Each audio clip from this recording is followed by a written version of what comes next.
Well, we have our favorite movie reviewer on our Zoom meeting, Jackson Murphy. How are you? I'm doing well, Randy. Happy Memorial Day weekend, the start of the summer season. Yeah, what are we expecting this summer? We're expecting a lot of big movies and a lot for families as well. Universal is just going to sneak in Boss Baby 2 into 4th of July weekend, which is nice. And Sony's moved up Peter Rabbit 2 a week, and we've got Spirit Untamed and Hotel Transylvania 4. So family films are going to be big this summer, along with a lot of action movies. Oh, that's perfect then. All right. Now, there is a long-awaited Disney movie that's out this weekend, right? That's right, Cruella. It's in theaters and on Disney Plus with Premier Access. I watched this at home about a week ago. Now, Randy, do you remember seeing the original animated version of 101 Dalmatians when you were young? Yeah. Yeah, so this is the Cruella de Vil origin story, and she's played by Emma Stone.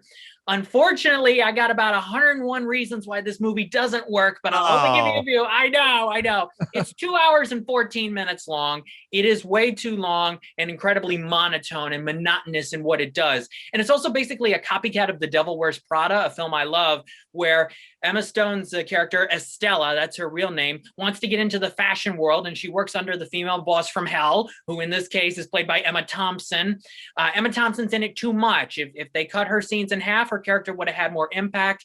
But basically, this movie is a bunch of heists strung together with old pop songs, and it's just one after the other after the other. You don't have much fun with it. Emma Stone doesn't really get a lot to do either. The only highlight, the costumes. The costumes are amazing. This film could even win the Oscar next year for costume design. They're so good. Wow. That's the only strength, unfortunately, of Cruella de Film. All right. Well, now you were at the theaters last night. What did you see? Yes, I saw A Quiet Place Part 2, the sequel to the 2018 monster hit.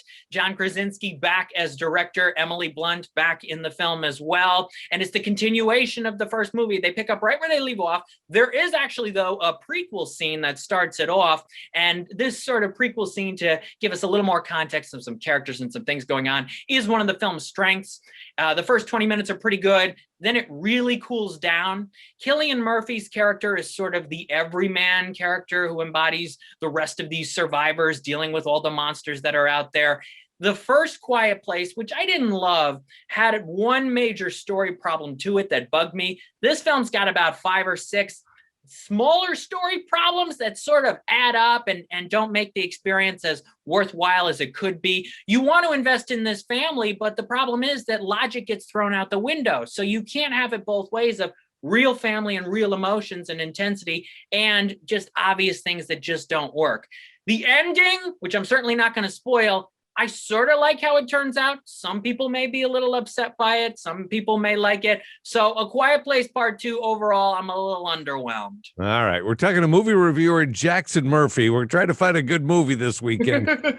Dennis Quaid is back. I love Dennis Quaid.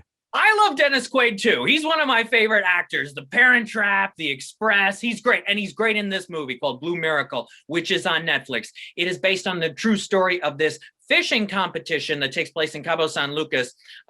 Jimmy Gonzalez plays Omar. He's a guy who runs an orphanage, and he and some of the kids from the orphanage decide to compete with Dennis Quaid's character, a previous winner of this fishing competition, in this year's competition. It starts out a little rocky, but Julio Quintana, the director, has a great vision, and what he does with the visuals and the way the story goes. There are some faith elements that they don't hit you over the head with them. They're very nice. And Dennis Quaid is really good. He's got great one-liners. His performance, it's layered with depth and emotion, real depth and emotion. And there's a major OMG moment involving his character, Randy. Once you sink into this film about 3/4 of the way through, he says something, and I was stunned. I was like, oh my goodness, wow, what just happened? So you will get that if you sink yourself into Blue Miracle on Netflix. All right. So I take it that's the best one of the weekend. It is the best one of the weekend, but if you do want to get out of the house, support the indoor theaters and the drive-ins. Cruella and A Quiet Place Part 2 are going to make a lot of money for theaters for the box office this weekend. I hope they do really well to get that theater boost back. Yeah, you got to watch Cruella either way, you know? You just got to. You say so. I mean, I say, maybe not, but you know. Guys like me won't know the difference. It'll be fine. All right, Jackson Murphy, where do people find your reviews? Twitter at LCJ Reviews, Instagram at LightsCamJackson, and the website is lights-camera-jackson.com. Next week, one of those animated movies, Spirit Untamed, opens. I have seen it. I'll have my review of that. Perfect. Jackson, thank you. Have a great weekend. Go watch some movies. You too. Enjoy the holidays. Thanks.